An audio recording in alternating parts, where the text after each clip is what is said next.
Thank you so much, Samyukta, for doing this conversation with us today and being here and sharing your insights about brand marketing. If you can just tell us how your professional journey has been till now and what do you like, where are you currently? Sure. So first off, thank you so much for having me here today. Yeah, it was great fun. I think everything we caught up on. There's a lot of, we just realized that there's a lot of content right there. So yeah, my journey so far, I've been in marketing for sales and marketing for over 15 years now. I started my journey with Asian Paints in sales. So we were one of the first batch of women sales managers at that point in time. And I was posted in a lot of remote locations, so across India, so a lot of upcountry markets, so to speak. So it was very interesting because I got to travel a lot, learn a lot. I was very lucky because early on I got to learn about team management, leadership, because when you're handling people who are way older than you, with way more experience, way more subject matter knowledge, and then you're expected to kind of hold that team together. I think a lot of skills, everything kind of gets inbuilt in you right from early. So I feel very blessed that I got that experience very, very early on in life. Then I moved from there to doing market research, qualitative market research, with a company called Lumiere. And I worked with Miss Deepa Soman, who's like a stalwart in the field of qual research, and learned a lot, under her tutelage. Did some really interesting projects with Unilever, with there was Star Plus and all these Ekta Kapoor shows that were there at that point in time. Also did a thesis on 16 beauty tenets that Indian women follow when they dress up, and I actually did an entire paper on the bindi. So it was very, very interesting. Again, great content because there's so much to read, so much to write, so much to kind of understand. One big thing that I learned from Deepa was something called ethnography studies, where you literally, it's deeper than qual research. You literally sit for hours, like it could even mean spending a day in the life of the consumer, just observing what they're doing. Because very often what people tell you versus what they actually do could be two very different things, because a lot of times people tell you what they think you want to hear, but what they actually do, their actions could be very, very different. So yeah, I mean, it was very, very interesting, and I think that that sales experience plus this qual research experience, not quant, I think kind of set the tone for how I would shape out to be a marketeer for the rest of my life, so to speak. Post that I worked with Parle, and there I worked with their flagship brands Fruity and Appy. So got to do a lot of television commercials.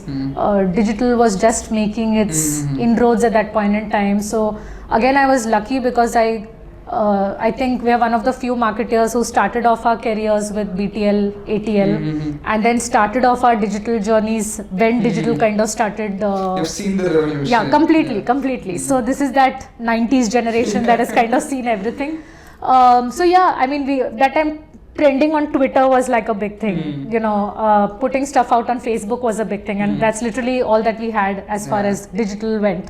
Not even Facebook, it was Orkut and then Facebook. So it was a very different world, but very interesting again.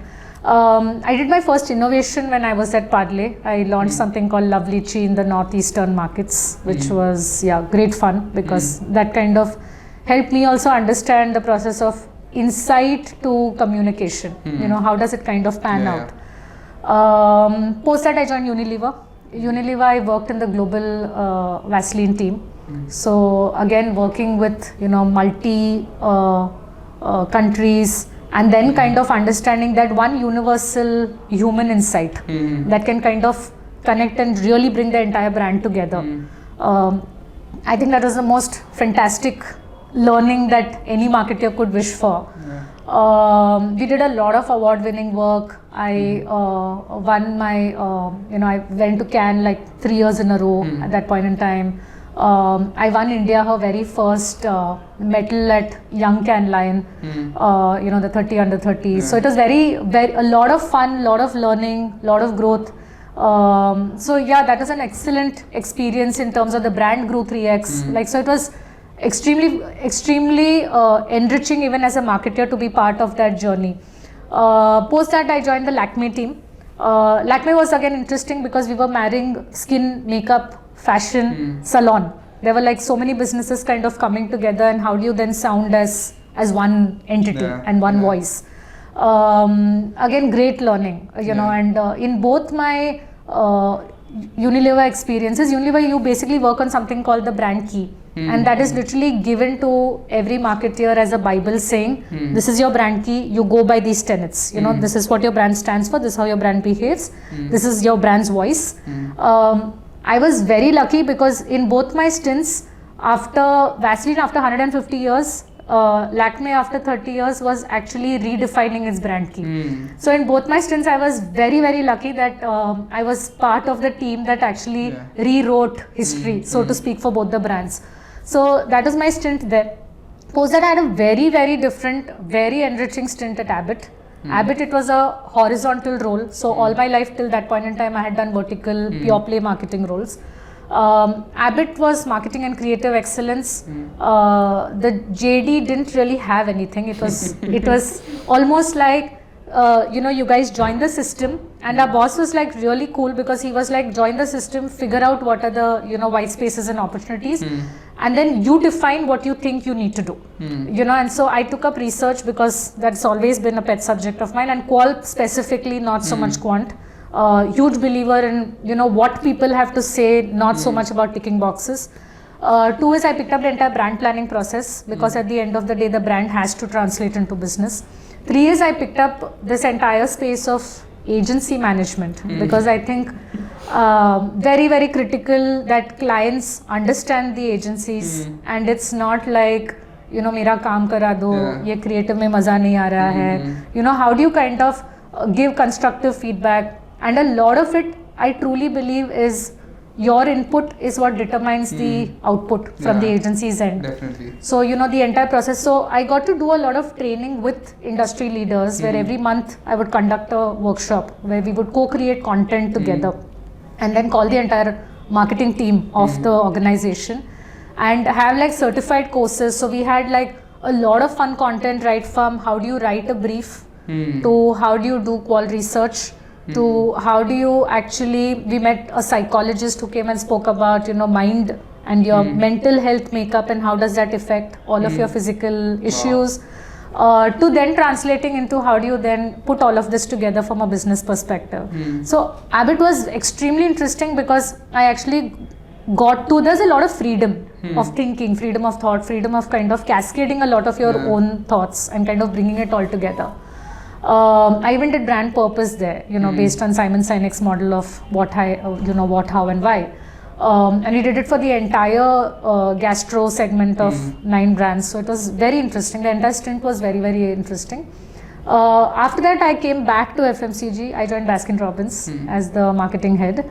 And there again, it was a great stint because it had this issue of saying we've been in the India market for 25 years, but we've become like a nostalgic brand where, you know, kids used to go for dinner after their parents and, you know, with their parents after dinner and go to the ice cream parlor to taste those 31 flavors and then, you know, grab that scoop of ice cream.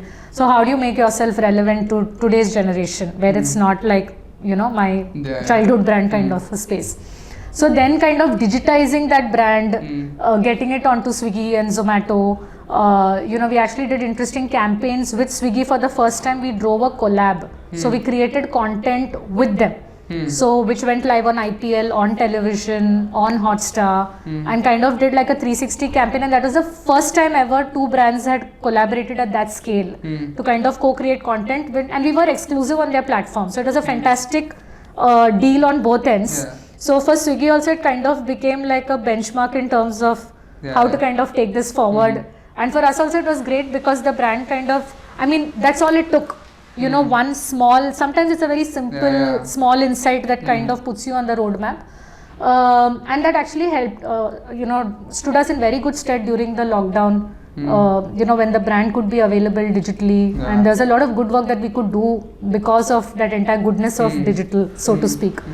Currently I head marketing for Kaya. I'm part of the management committee here, and here again we've been doing some fantastic work in terms of great content that we churn out.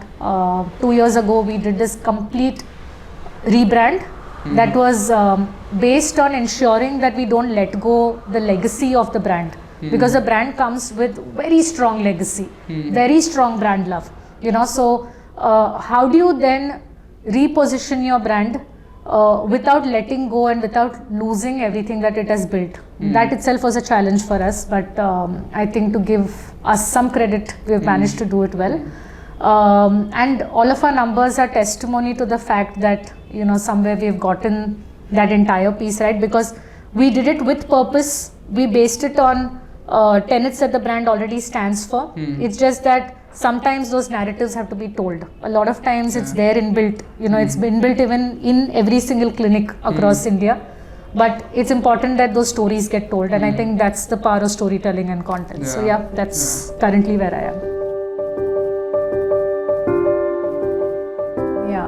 I think one big one that every marketer would agree, B2C, B2B, agnostic of category, is that today even the media that you're using, when I say media, I literally mean like tools that are used to disseminate content out, has become the content factory itself. So what happens is that there is just glut of so much content that the consumer is bombarded with. How do you then get that person's attention? How does your brand break through that clutter? It's always been an issue, but I think today with so much revolution happening at the pace at which it is happening, I think that becomes a huge challenge for every single brand out there. I can speak on behalf of everyone and every single brand out there. How do you break through that clutter? Is how do you make yourself heard and visible?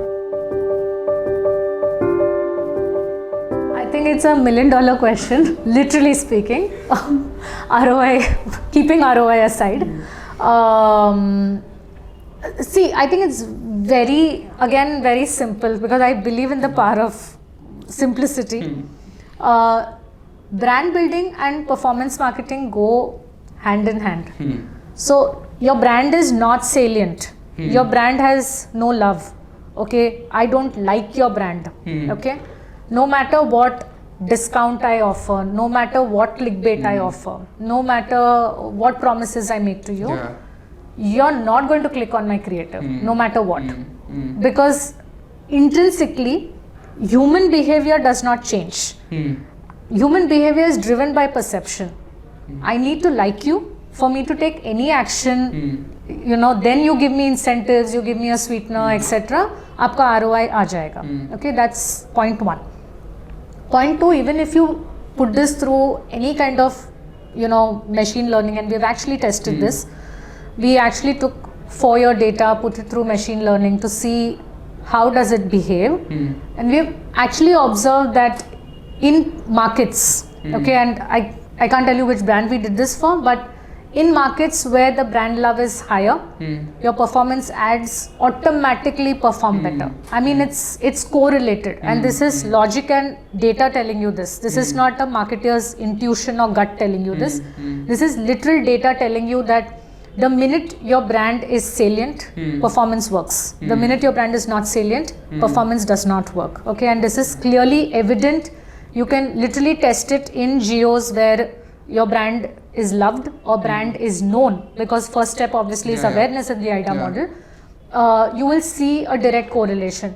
So anybody telling you not to invest in brand building and not to invest in ensuring that the brand is for salient does not know what they're talking about, because it does not work. Okay, and that's basic human guidance. It's not even anything more than that. Two is, even if we were to come into a little more data driven technical conversation around this, your funnel talks about leads, appointments, footfall, conversion. That's your performance funnel. There is, like we all know as marketers and advertisers, there is a funnel that comes into play right before that. the funnel Yeah. that your advertisers are looking Yeah. at, which is basically your impressions, reach, clicks, leads, and then conversions. Now, if you work on building impressions and reach, which is your awareness and engagement rates, and then you put money on performance after that, there is that gap, right, Yeah. between reach and leads. Yeah. There is something called clicks that Yeah. that seems to be resting in between, Yeah. connecting the two models.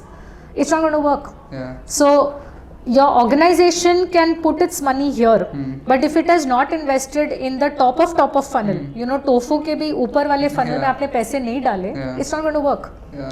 So it's literally as simple as that. You have to work on awareness, you have to work Yeah. on performance, then you have a winning model in Yeah. place. Yeah.